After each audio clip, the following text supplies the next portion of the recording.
Welcome, everyone, to City of STEM, the City of STEM kickoff. And I'm Ben Dicko from the Columbia Memorial Space Center here in Downey, California. We present City of STEM every year, and we're starting off with a bang today.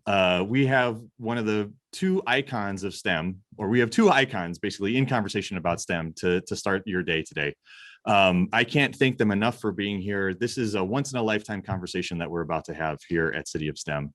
One of the great things about promoting STEM in Los Angeles is that we're able to bring these type of conversations, this type of content to you. And I hope that this is just the beginning of a wonderful STEM day today. And I can't wait to hear what everyone has to say. Again, I want to thank our guests for being here from the bottom of my heart. This is just, you don't know how much it means to me to have the both of you here together to be able to talk about science, technology, engineering, and math, and help inspire all the kids who are going to be watching today. First off, we have Bill Nye, the iconic STEM educator, and the CEO of the Planetary Society. He almost needs no introduction, and we are super happy to have him back for City of STEM because he was the keynote speaker a couple of years ago when we had 10,000 people watching in the baseball field. And then I also want to thank someone who I just got to know 2 seconds ago, Mr. Kareem Abdul-Jabbar, a legend in sports, a 6-time NBA champion, and also an author, the winner of the Presidential Medal of Freedom, and the California STEM ambassador. Again, both of you, thank you so much for doing this today. I can't wait to hear what you have to say and where this conversation is going. This conversation will be rebroadcast on Bill's podcast, Science Rules. So be sure to watch it now and listen to it later. Without further ado, thanks again, Bill Nye and Kareem Abdul-Jabbar. Thank you. Thank you, Ben. So I do a podcast called Science Rules where we get interesting people to tell us about some aspect of science.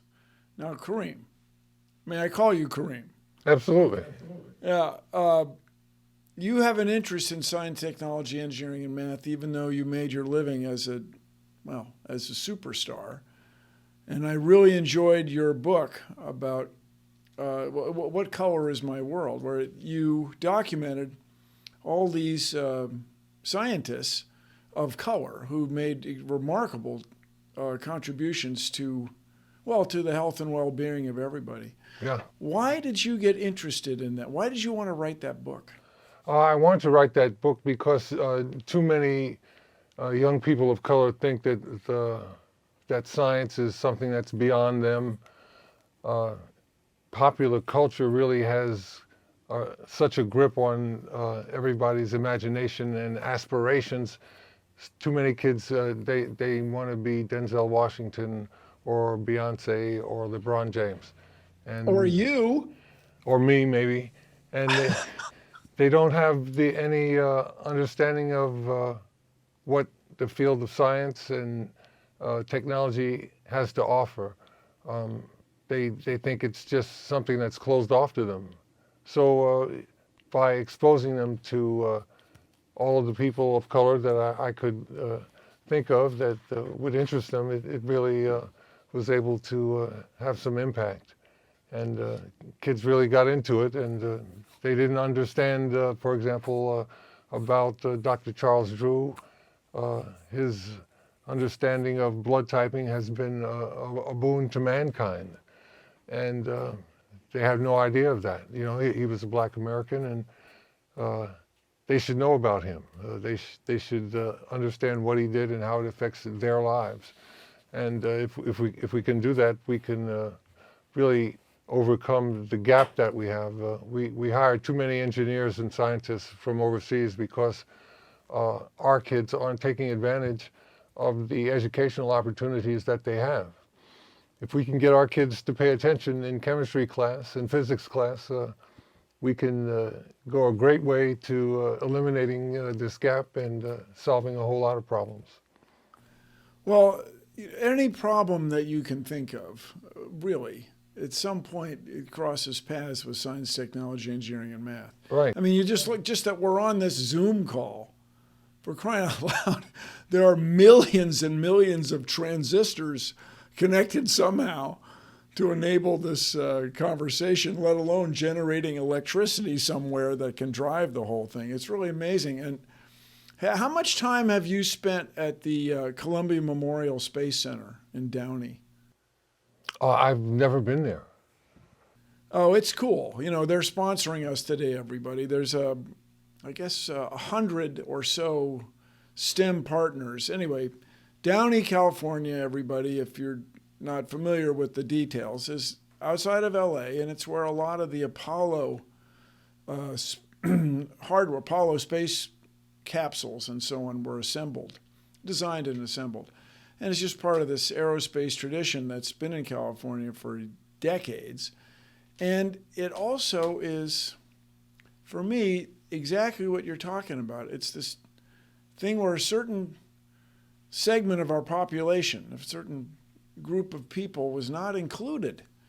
And as astronaut Leland Melvin likes to say, there's talent in every zip code. So we are doing everyone a disservice by not including people. But what got you dropped the words chemistry and physics? What got you interested in promoting this? These are courses you took in school that intrigued you? In high school. And I remember how scared I was of physics. When I took it at UCLA, I had to take physics at UCLA. I was like totally intimidated by it. And so I took it pass-fail. And I ended up, I got an A-, and the teacher said, you should have taken this for a grade.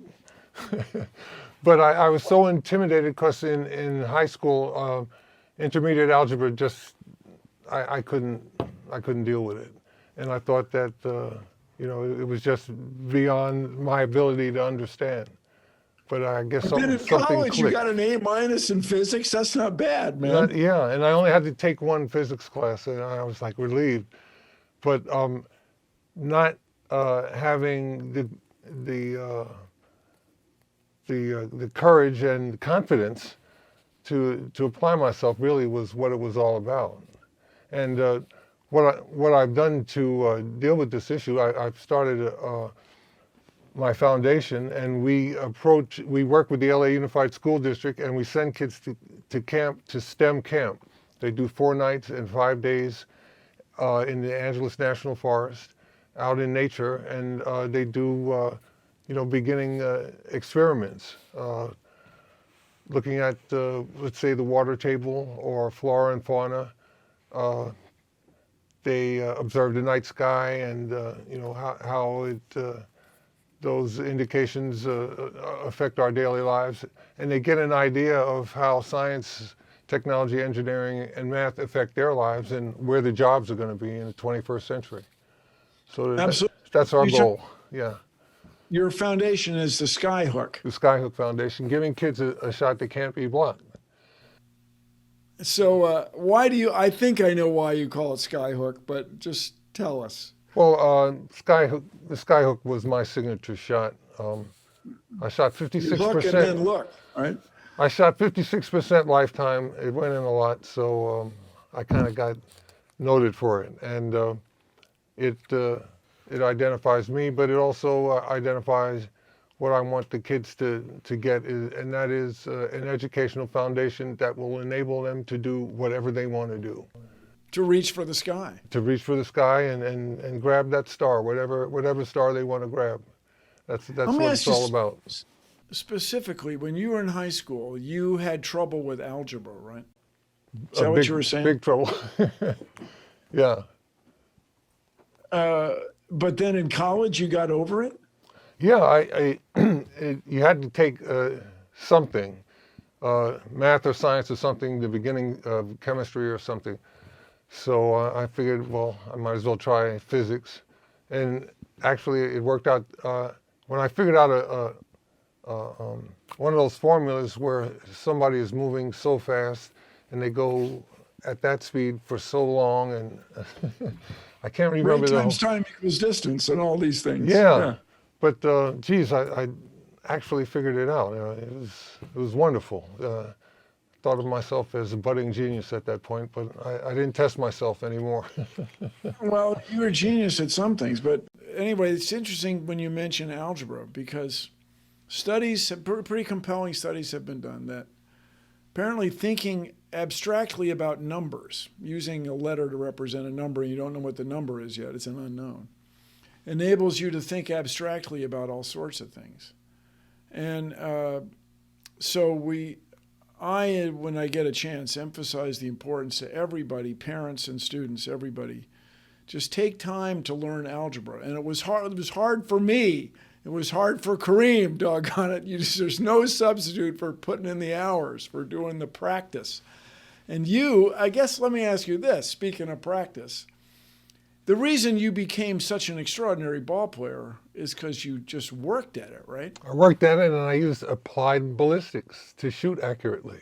Yeah, basketball was all physics. I mean, Yes. for me. Yeah, it is. I mean, there's some skill involved and so on. Angles, the angle for the bank shot and things like that. Yeah, it's all physics, but how hard did you have to practice at physics compared to how hard you had to practice at basketball? Was it 6-1 or was one harder than the other? I think it was a lot easier with math in that once you get it right, you've got it. You don't miss the shot again. There's nobody there trying to block it, So, what got you interested in getting students outdoors? Just what I'd learned. We work with NASA and UCLA to figure out, the best environment for the kids to, be in while they're doing all this. And nature is a very positive learning environment. So we get the kids out in nature. A lot of these kids live in places in Los Angeles where they can see the Angeles National Forest, but they've never been there. And their lives are very much confined. So by going away to camp, it's a whole new experience. It opens them up.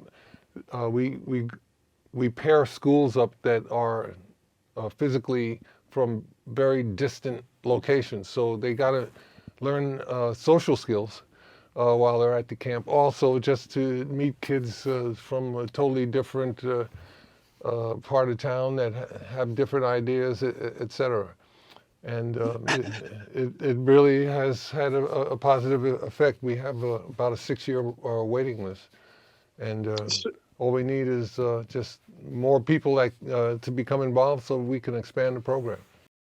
So when you say more people that become involved, you're talking about support, right? Support. We've had financial support.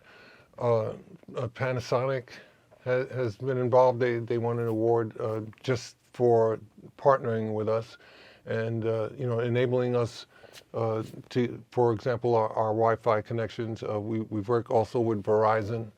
That kind of corporate support is crucial, and those corporations want to connect with the communities that we represent. The LA Unified School District is it covers a vast area. The number of languages spoken, and I forget how many languages are spoken in the LA Unified School District, but it's huge. So there's a serious outreach there. When you talk about outreach, you got to have teachers who speak those languages, engage kids. Right, and we got to have the teachers that have the right scientific background, that can talk to the kids and engage them. One of the things that we found, even during this pandemic, we've been able to go to recreation centers and after school places, where kids just go to hang out. And we have a van now that goes around, and when the kids know the van is coming, there's extra attendance. They stay for the whole for the whole engagement, and it's something that they look forward to. So how old are the kids that you get? We focus on 4th and 5th graders. That's it, man. Yeah. 10 years old.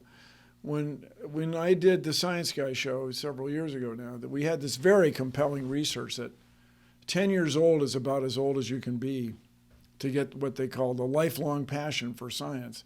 Like, when did you get a passion for basketball? It was long before you were 10, I imagine. Oh yeah, but you know, my first passion really was baseball, Bill, and I didn't think basketball was cool. Finally, I saw a movie about the Harlem Globetrotters. Oh, and man. And that said, hey, you know, basketball's pretty cool. Maybe I could play that. And thank heaven, you know. Just, I'm of a certain age, man. It was a thing to do, to go to Baltimore and watch the Meadowlark Lemon, you know. Oh, my goodness. Yeah. Those guys, what a show. Oh, my goodness, just so compelling. But speaking of baseball, when you go to Downey, to the Columbia Memorial Space Center, Ben made reference to the baseball field where we had an event and 10,000 people showed up. We talked about science, technology, engineering, and math, the importance of aerospace and the economy of Southern California. And he referred to a baseball field. I mean, you can use it to play baseball, but what's more important is you can use it to shoot model rockets, which is, you know, come on, that's what they do down there. Okay. And it's cool. I just remind everybody, you know, a model rocket is a rocket. It works exactly the same way. And what's so empowering about science for me, and I think for anybody 10 years old or what have you, is it's true for all of us. When you learn these scientific principles, you make these discoveries for yourself, no one can take them from you. It's not